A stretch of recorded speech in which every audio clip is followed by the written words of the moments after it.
croix me sera toujours chère. Elle est gloire et victoire pour moi.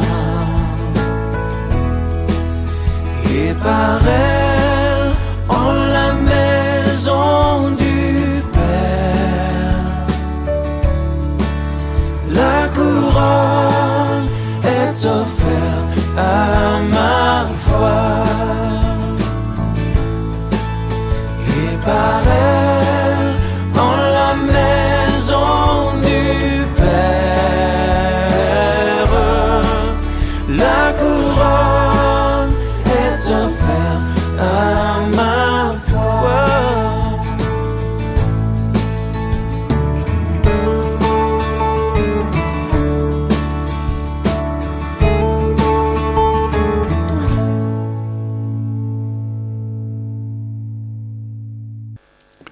Combien de personnes sont misérables ce matin?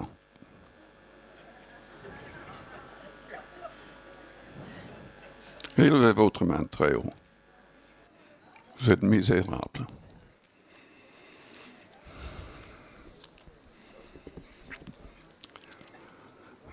Dites à la personne à côté de vous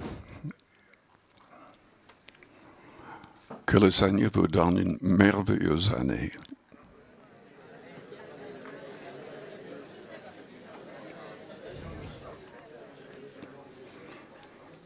Qui chasse les misères de votre vie,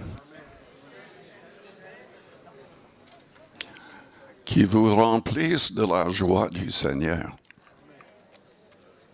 Dites-le.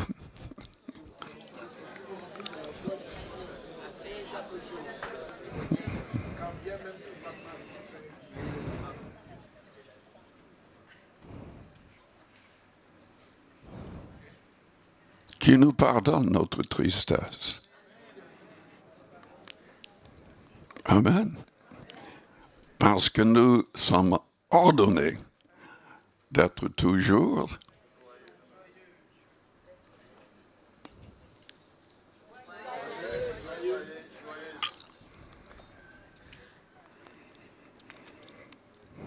dites à la personne à côté de vous que le Seigneur vous donne,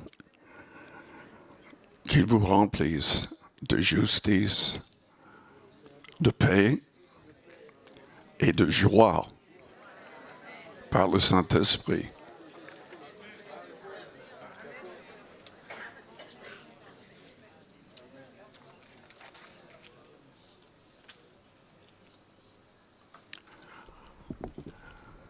Lisons dans 1 Pierre,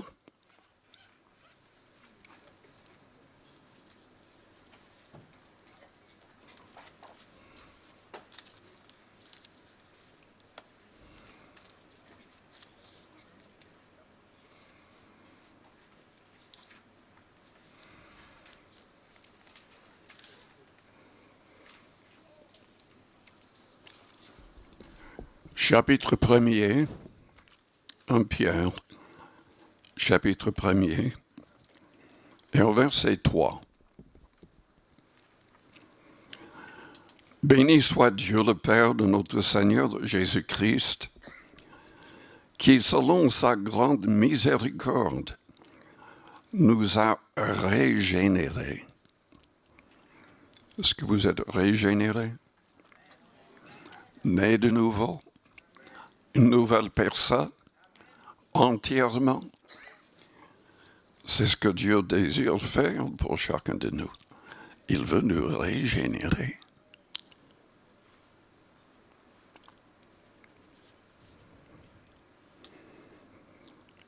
Il nous a régénérés pour une espérance vivante par la résurrection de Jésus-Christ d'entre les morts, pour un héritage qui ne se peut ni corrompre, ni souiller, ni flétrir, lequel vous est réservé dans les cieux. À vous, qui par la puissance de Dieu, êtes gardés par la foi, pour le salut prêt à être révélé dans les derniers temps. C'est là ce qui fait votre joie. Quoique maintenant, puisqu'il faut, vous soyez attristés pour un peu de temps par diverses épreuves, afin que l'épreuve de votre foi, plus précieuse que l'or périssable, qui cependant est éprouvée par le feu, ait pour résultat la louange, la gloire et l'honneur lorsque Jésus-Christ apparaîtra, lui que vous aimez sans l'avoir vu, en qui vous croyez sans le voir encore, vous réjouissant d'une joie ineffable et glorieuse, parce que vous obtiendrez le salut de vos âmes pour prix de votre foi. Quand l'apôtre Paul a écrit cela, il passait par toutes sortes d'épreuves. Tous les chrétiens, sans exception, passaient par des épreuves inimaginables. Combien de personnes avaient déjà été massacrées? Pendant 300 ans, les chrétiens étaient persécutés et souvent massacrés.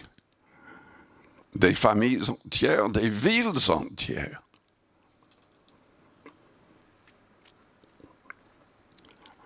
Mais Pierre, comme Paul, disait comme eux, soyez toujours joyeux.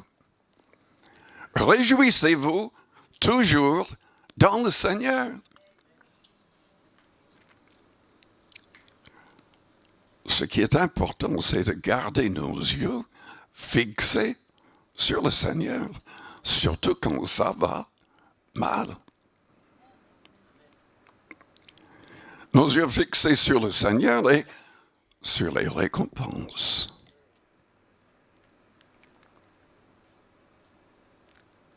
Est-ce que vous avez jamais pensé aux récompenses?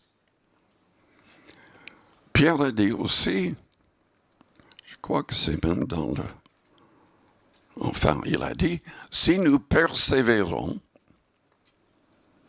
nous régnerons avec lui. Si nous le renions, il nous reniera. Mais si nous persévérons, nous régnerons avec lui. Et la Bible parle d'une règne de 1000 ans avec le Seigneur sur la terre.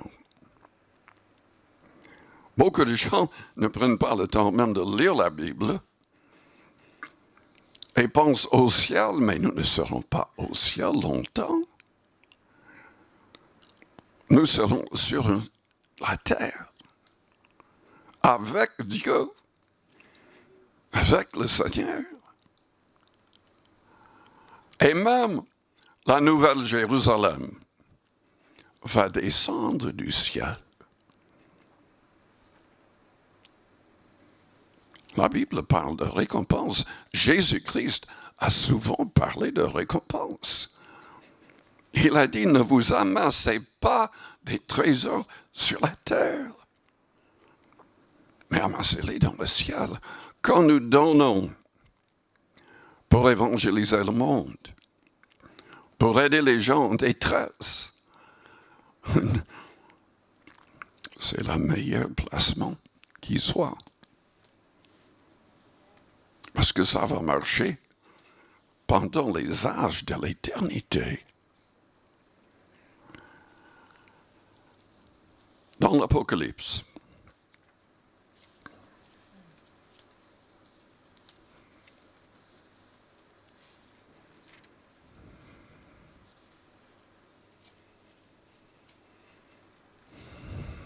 chapitre 21.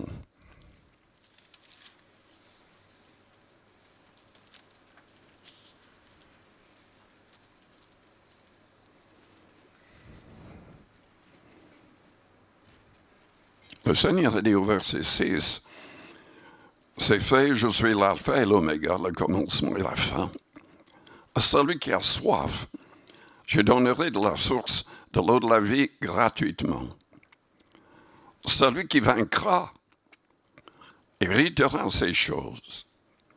Je serai son Dieu, il sera mon fils. Mais pour les lâches, les incrédules, les abominables, les meurtriers, les impudiques, les enchanteurs, les idolâtres et tous les menteurs, leur part sera dans les temps ardent de feu et de soufre, ce qui est la seconde mort. » Mais qu'est-ce que Dieu prépare pour nous?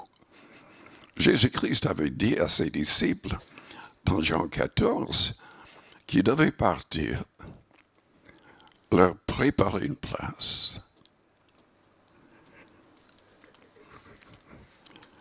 Le reste parle de cette place, de cette nouvelle ville, une nouvelle Jérusalem qui va descendre du ciel, qui sera sur terre. Je vais prendre le temps de vous le lire, à partir du verset 9. Puis un des 7 anges qui tenait les 7 coupes remplies des 7 derniers fléaux vint. Il m'adressa la parole en disant, « Viens, je te montrerai l'épouse, la femme de l'agneau. » Et il me transporta en esprit sur une grande et haute montagne, Jérusalem. Il me montra la ville sainte, Jérusalem, qui descendait du ciel d'auprès de Dieu, ayant la gloire de Dieu. Son éclat était semblable à celui d'une pierre très précieuse, d'une pierre de jaspe transparente comme du cristal. Elle avait une grande et haute muraille. Elle avait 12 portes, et sur les portes 12 anges, et des noms écrits sur les 12 tribus des fils d'Israël. À l'Orient, 3 portes. Au nord, 3 portes. Au midi, 3 portes. Et à l'Occident, 3 portes. La muraille de la ville avait 12 fondements. Et sur eux, les 12 noms des 12 apôtres de l'agneau. Celui qui me parlait avait pour mesure un roseau d'or, afin de mesurer la ville, ses portes et sa muraille. La ville avait la forme d'un carré, et sa longueur était égale à sa largeur. Il mesura la ville avec le roseau et trouva 12 000 stades. La longueur, la largeur et la hauteur en étaient égales. Il mesura la muraille et trouva 144 coudées, mesure d'homme qui était celle de l'ange. La muraille était construite en jaspe, et la ville était d'or pur, semblable à du verre pur. Les fondements de la muraille de la ville étaient ornés de pierres précieuses de toute espèce. Le premier fondement était le jaspe, le second de saphir, le troisième de calcédoine, le quatrième d'émeraude, le cinquième de sardonyx, le sixième de sardoine, le septième de chrysolite, le huitième de béryl, le neuvième de topaze, le dixième de chrysoprase, le 11e d'hyacinthe, le 12e d'améthyste. Les 12 portes étaient 12 perles. Chaque porte était d'une seule perle. La place de la ville était d'or pur, comme du verre transparent. Je ne vis point de temple dans la ville, que le Seigneur Dieu Tout-Puissant est son temple, ainsi que l'agneau La vie n'a besoin ni du soleil, ni de la lune pour éclairer, car la gloire de Dieu l'éclaire. Et l'agneau était son flambeau. Les nations marcheront à sa lumière, et les rois de la terre y apporteront leur gloire. Ses portes ne se fermeront point le jour, car là il n'y aura point de nuit. On y apportera la gloire et l'honneur des nations. Il n'entrera chez eux rien de souillé, ni personne qui se livre à l'abomination et au mensonge. Ils n'entreront que ceux qui sont écrits dans le livre de vie de l'agneau. Il y a énormément de choses qui nous dépassent quand on étudie ce que la Bible dit à l'égard de l'avenir. Mais c'est indispensable que notre nom soit écrit dans le livre de vie. Au chapitre 20,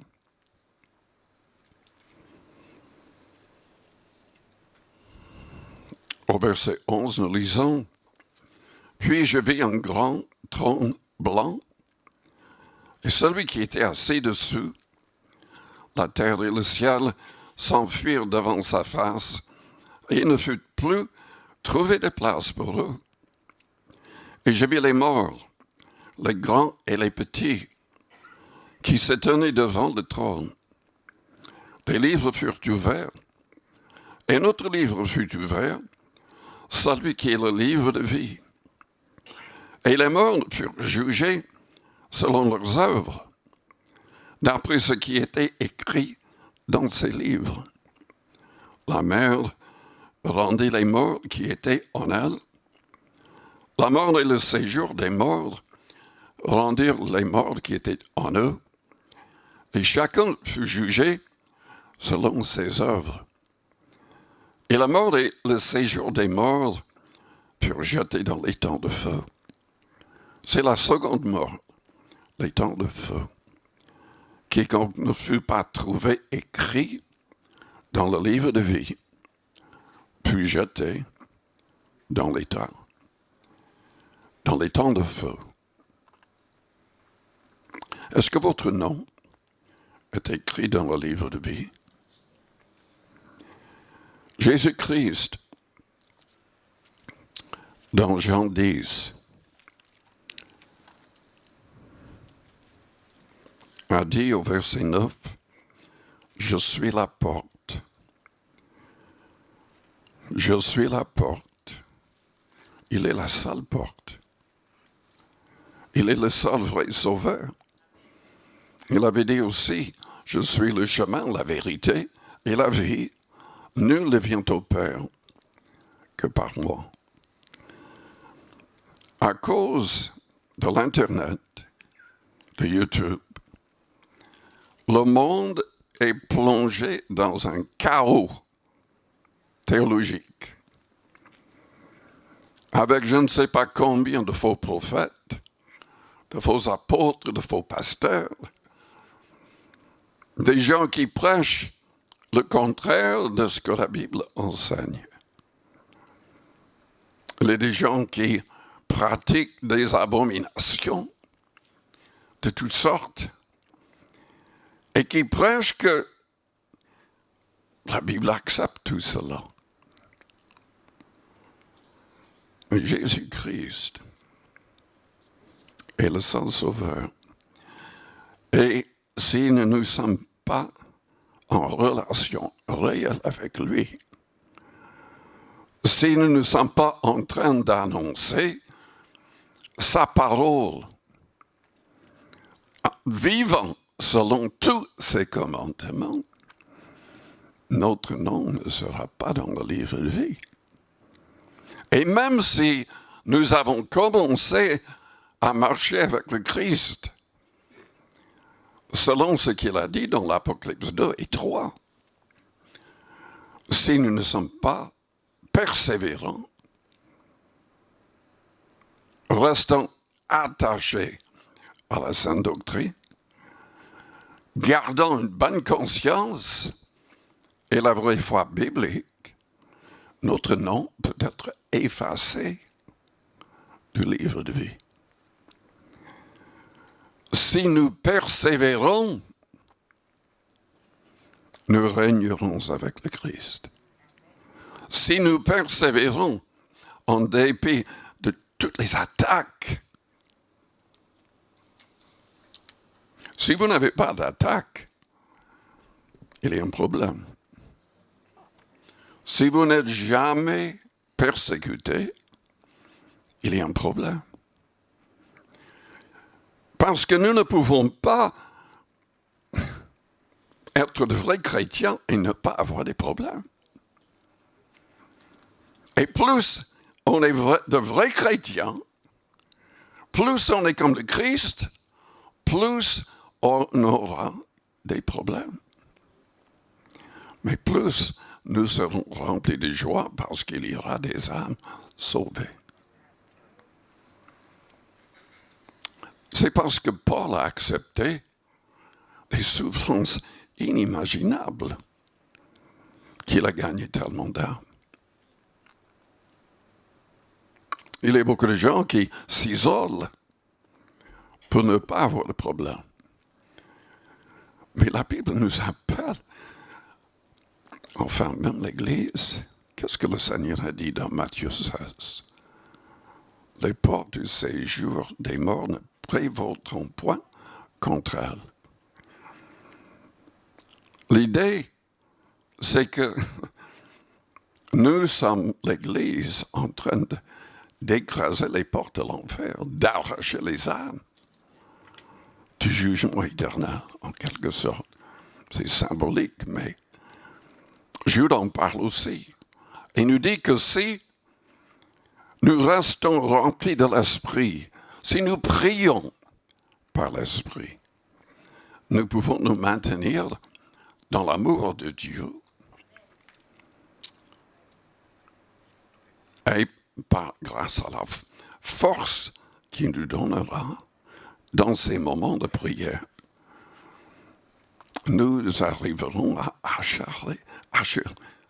arracher les âmes de l'enfer, en quelque sorte.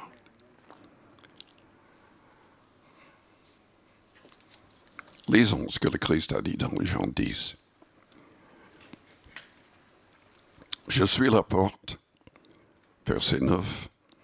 Si quelqu'un entre par moi, il sera sauvé. Il entrera et il sortira. Il trouvera des pâturages. Le voleur ne vient que pour dérober, égorger et détruire. Moi, je suis venu afin que les brebis aient la vie et qu'elles soient dans l'abondance. Je suis le bon berger. Le bon berger donne sa vie pour ses brebis. Au verset 17, le Père même, parce que je donne ma vie afin de la reprendre. Personne ne me l'ôte, mais je la donne de moi-même. J'ai le pouvoir de la donner et j'ai le pouvoir de la reprendre. Tel est l'ordre que j'ai reçu de mon Père. Oui, le troisième jour, il a repris sa vie. Il est sorti du tombeau. Il a vaincu les démons de l'enfer. Et il a prouvé que tout ce qu'il avait dit était la vérité. Il est le seul vrai sauveur du monde. Mais je constate que de plus en plus d'aveugles qui se disent pasteurs, qui se disent toutes sortes de choses, ils disent, mais tous les chemins mènent vers le ciel. Toutes les religions sont valables. Toutes les religions vont mener les âmes en enfer. Tout n'est pas bon. Même le christianisme n'est pas bon. À moins que le christianisme soit vraiment une relation réelle avec le Christ. Mais nous avons tellement de gens, de plus en plus de gens, qui se disent chrétiens. Ils n'ont pas la moindre idée de ce que ça signifie. Être chrétien, c'est être comme le Christ, en toutes choses. Nos pensées sont contrôlées par le Christ. Nos paroles sont contrôlées par l'Esprit du Christ. Nos actions, nos réactions sont contrôlées par l'Esprit du Christ. Nous sommes conduits par sa parole et pas par autre chose. Il faut vraiment qu'on s'attache de plus en plus à ce livre. Amen. Qu'on lise surtout le Nouveau Testament et l'Ancien à la lumière du Nouveau. Parce qu'il y a toujours plein de bonnes choses nécessaires dans l'Ancien Testament. Nous ne sommes pas sous la loi de Moïse et pourtant, nous devons suivre les Israélites. Il y a des leçons dans toutes les histoires de l'Ancien Testament parce que le Nouveau nous dit que nous devons étudier tout cela, que tout cela est écrit pour nous, pour qu'on ne pêche pas de la même manière qu'eux. Il y a malheureusement des gens qui ne comprennent pas cela et qui s'arrêtent. Enfin, ils vivent, ils enseignent même contre ce que Dieu appelait abomination dans l'Ancien Testament. Et ça n'a pas changé. Si c'était une abomination pour Dieu dans le passé, c'est toujours une abomination. D'ailleurs, le passage que nous avons lu là, concernant les choses, les péchés qui mènent à l'enfer, au châtiment éternel, les abominations sont mentionnées. Mais le Nouveau Testament utilise rarement le mot abomination. C'est dans l'Ancien Testament où il est question d'abomination. Les péchés sont mentionnés, mais il faut connaître aussi l'Ancien.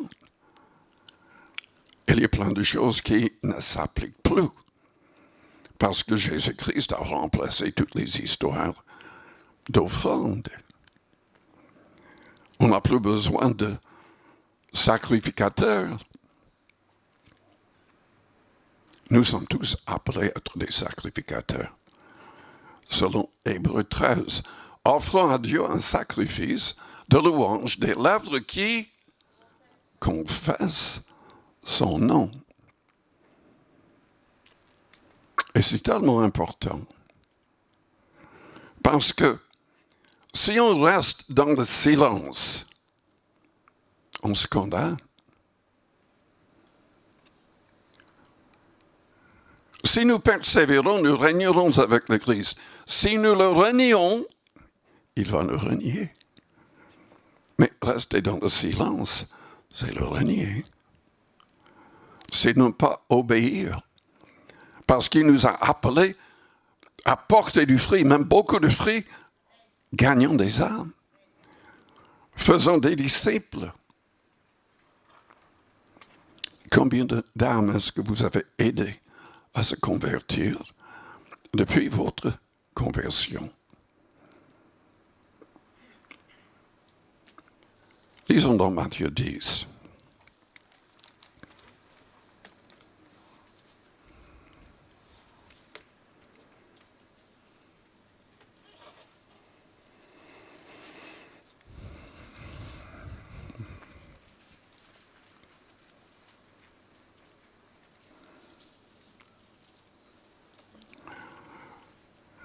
Nous voudrions tous avoir une vie sans problème, n'est-ce pas?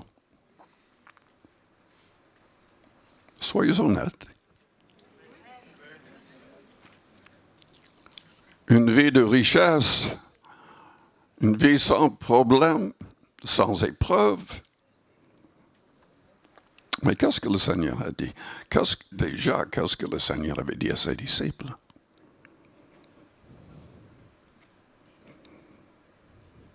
Qui seraient les martyrs?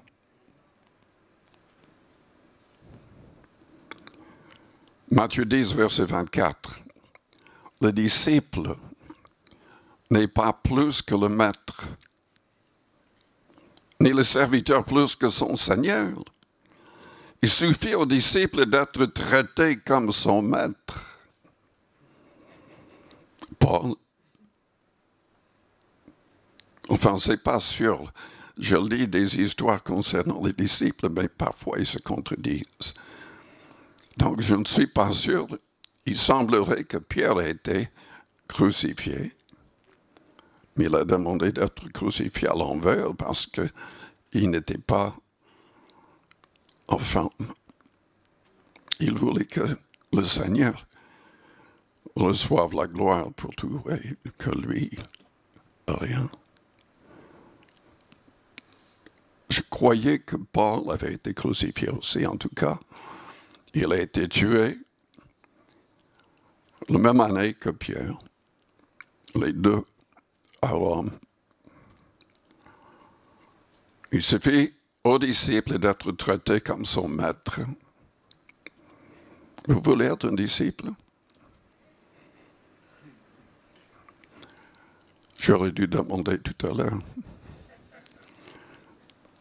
Est-ce que vous voulez être un vrai disciple de Jésus-Christ? Il suffit au disciple d'être traité comme son maître et au serviteur comme son Seigneur. S'ils ont appelé le maître de la maison Béelzébul, prince des démons, à combien plus forte raison appelleront-ils ainsi les gens de sa maison? Vous savez que si vous êtes utilisé par le Saint-Esprit à chasser des démons,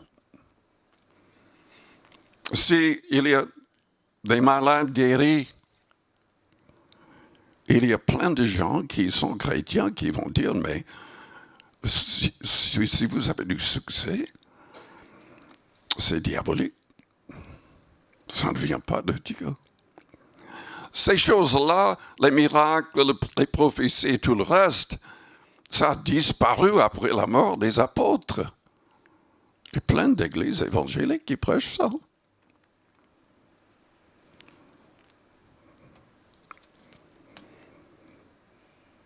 Ne les craignez donc point, car il n'y a rien de caché qui ne doive être découvert, ni de secret qui ne doivent être connus.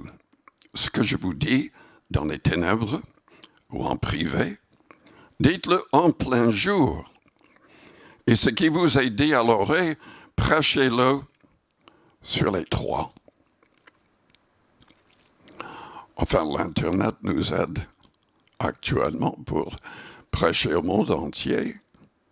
Et évidemment, c'est difficile, étant donné que tous les faux sont là aussi. Et le Saint-Esprit peut vous aider à témoigner, à gagner des âmes au travers de l'Internet. Et en faisant du porte-à-porte. Il faudrait qu'on essaie, c'est difficile dans une ville. En dehors de la ville, avec des maisons, on peut faire du porte-à-porte. Dans l'église où je me suis converti, qui était dans la ville de Détroit, au Michigan, enfin juste en dehors de la ville, les vrais chrétiens qui étaient membres de l'Église, qui voulaient être de vrais disciples, faisaient du porte-à-porte. Il n'y avait pas une seule maison dans la ville qui n'avait pas été touchée par quelqu'un de l'Église. Donc, ils faisaient tout pour évangéliser. Même notre groupe de jeunesse allait les samedis soirs à l'Armée du Salut. L'Armée du Salut n'est pas très biblique. Enfin, les personnes qui travaillent dedans ne sont pas forcément même de vrais chrétiens. Mais il donnait à manger, et après le manger, différents groupes, différentes églises avaient la possibilité de présenter l'Évangile avec des chants, des instruments de musique et par des prédications. Mon frère et moi-même avons passé plusieurs samedis soirs prêchant. Et il y avait 800 personnes tous les samedis. Mais il faut avoir le courage. J'étais tellement timide avant d'être baptisé du Saint-Esprit avec le signe de parler en langue que je ne voulais pas prêcher ou faire quoi que ce soit dans ce sens. Mais Dieu nous a donné le Saint-Esprit. C'est à nous de recevoir la plénitude. Le parler en langue, plus on prie en langue, plus on chante en langue dans son recueillement personnel, plus la timidité, les craintes sont chassées. Et tellement que mon frère, qui était complètement inconverti, quand il avait 12 ans, en une seule réunion, il s'est converti réellement à parler en langue pendant des heures. Et en un an, il avait lu la Bible, toute la Bible, 2 fois. Et il priait en langue pendant des heures, tous les soirs. Et le Seigneur a ouvert une porte pour qu'il prêche dans les églises. Et il prêche depuis. Il a été pasteur de plusieurs églises. Le Seigneur, même si on n'est pas appelé à être pasteur d'une église, il veut gagner des âmes au travers de vous. Mais il faut chasser les craintes avec l'aide du Saint-Esprit. Ne craignez pas ceux qui tuent le corps et qui ne peuvent tuer l'âme. Craignez plutôt celui qui peut faire périr l'âme et le corps dans la géhenne. Vous vous rendez compte, il ne parlait pas de simple timidité. À l'époque, si on prêchait l'Évangile, on pouvait être crucifié. On pouvait être tué par l'épée, comme Jacques.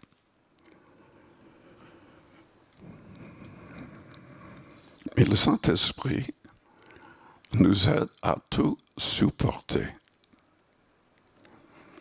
Timothée était rempli de crainte.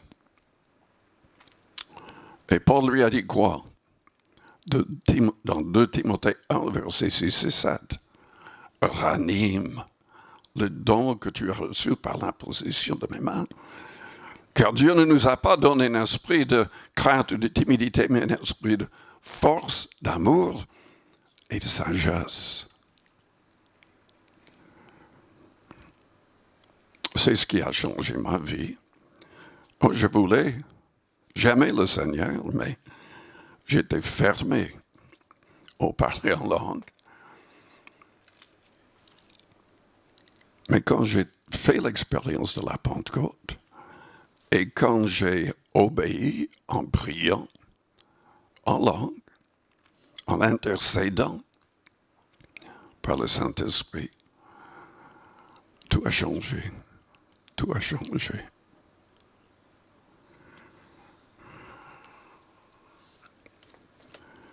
Et le Seigneur a dit un peu plus loin, verset 32,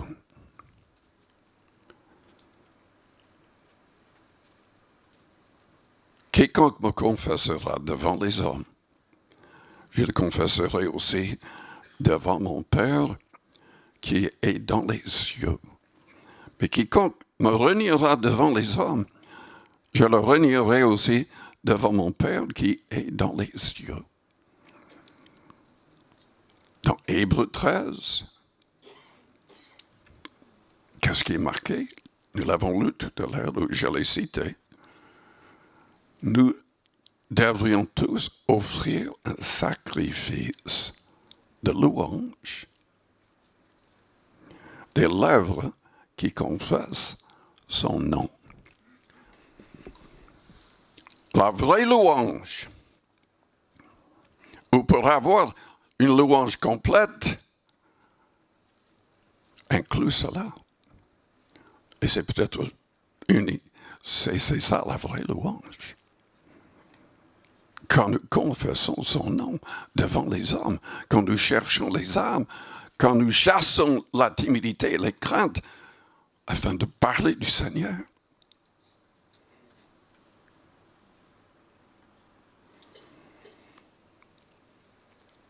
Mes amis, c'est Jésus-Christ qui baptise du Saint-Esprit.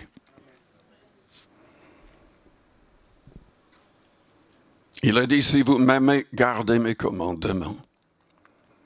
Et je prierai le Père et il vous donnera un autre consolateur, l'Esprit de vérité. Et il en a parlé dans tout ce chapitre de Jean 14.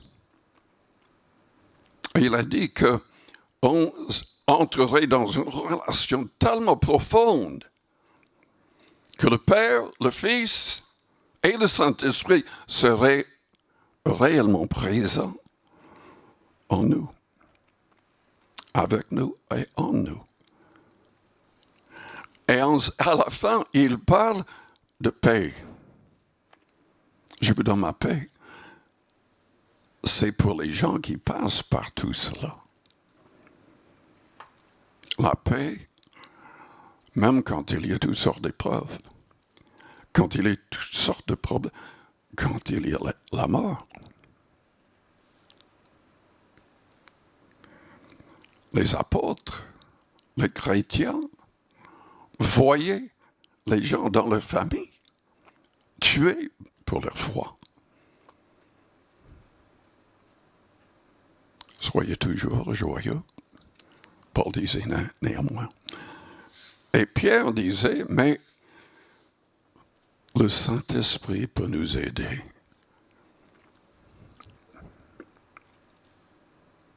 Pas uniquement dans la persécution, mais même dans le contexte de torture et de mort. C'est ce qui est arrivé à Étienne dans Actes. C'était le chapitre 17, je crois. Ou 7. 7, oui. Verset 14, 15, par là. Il prêchait et personne ne voulait l'écouter. Ils étaient tellement en colère contre lui parce qu'il prêchait le Christ que la Bible indique qu'ils ont sauté sur lui et le mordaient littéralement avant de le lapider. Mais Étienne était rempli du Saint-Esprit. Quand on prêche correctement, quand on témoigne correctement, on doit être rempli du Saint-Esprit. Parce que dans ce cas-là, c'est le Saint-Esprit qui parle.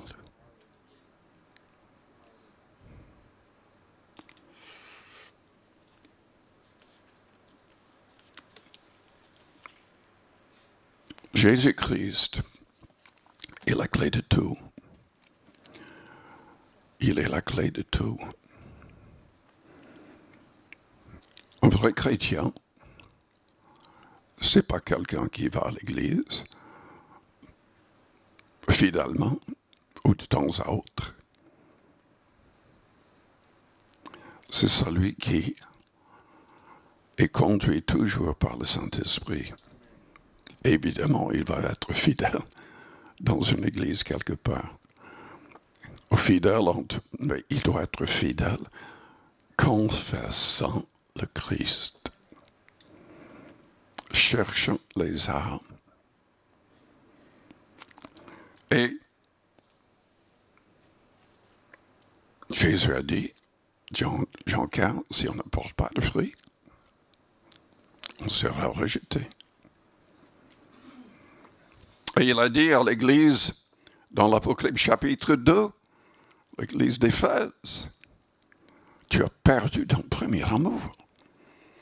Cette église qui avait évangélisé toute l'Asie mineure en 2 ans, quand l'apôtre Paul était là. Repens-toi. Et il y avait l'avertissement que l'église disparaîtrait, sinon. Si nous n'allons pas de l'avant, nous allons reculer, spirituellement parlant. Est-ce que vous voulez être plus que vainqueur en 2025? Est-ce que vous voulez la force du Saint-Esprit pour avoir la force de tout accepter? Parce que ça, prophétiquement, ça peut aller très très mal. Parce qu'on peut être haï par toutes les nations. C'est ce que le Christ a dit. Il y aura des croyants décapités selon l'Apocalypse 6. C'était déjà le cas pendant 300 ans, au début du christianisme. Mais ils étaient plus que vainqueurs. Ils étaient plus que vainqueurs. Et c'est grâce à ces croyants que nous sommes là ce matin.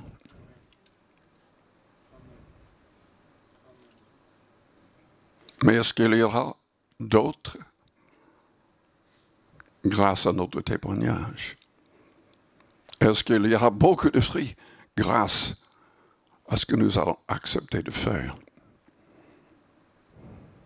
Je vous invite à fermer vos yeux, avec les yeux fermés, les fronts courbés.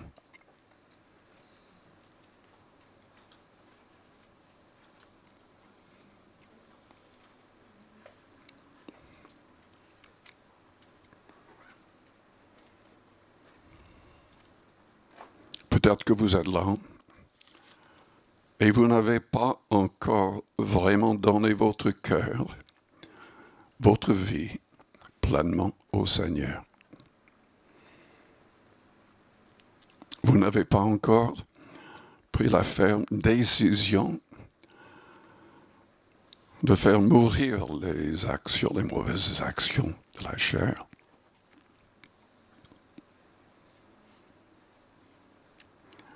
Vous n'avez pas encore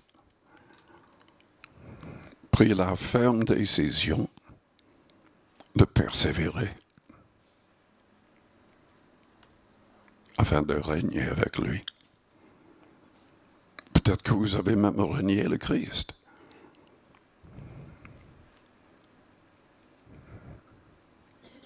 Refusant de confesser son nom, ayant peur de confesser son nom.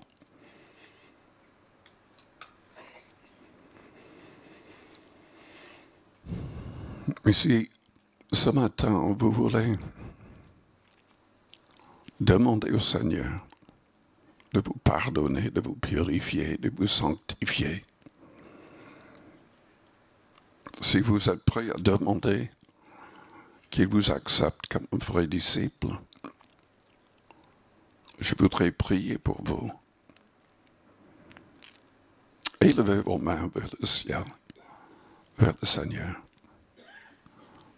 Et dites-le lui. Dites-le lui. Père céleste, au nom de Jésus-Christ de Nazareth, sauve toute personne dans cette salle. Seigneur Jésus, tu es la porte. C'est toi qui sauves. Aide chaque personne dans cette salle à pouvoir devenir de vrais disciples. Que chacun soit un vrai disciple. Prêt à tout faire pour te glorifier. Seigneur, que tous soient acceptés et récompensés. Aide-nous à persévérer.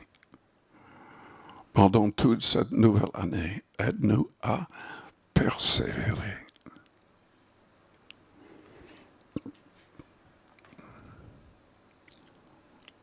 Que la timidité, que les craintes qui empêchent les uns les autres soient chassées.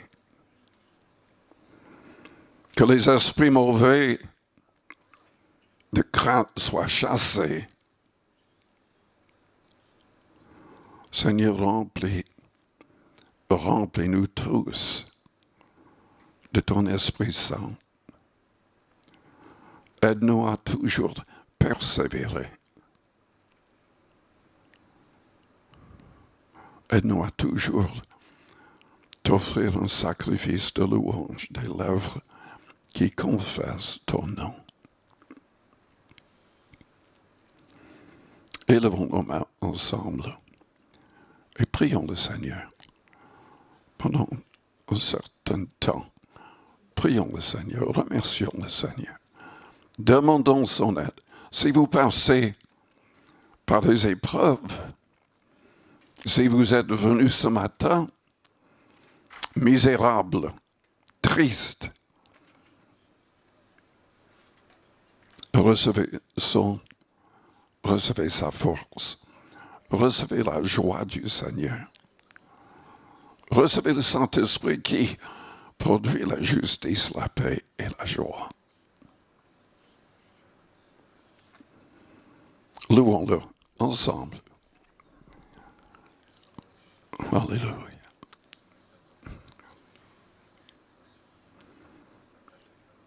Si vous voulez élever votre voix individuellement, vous pouvez le faire aussi. Alléluia.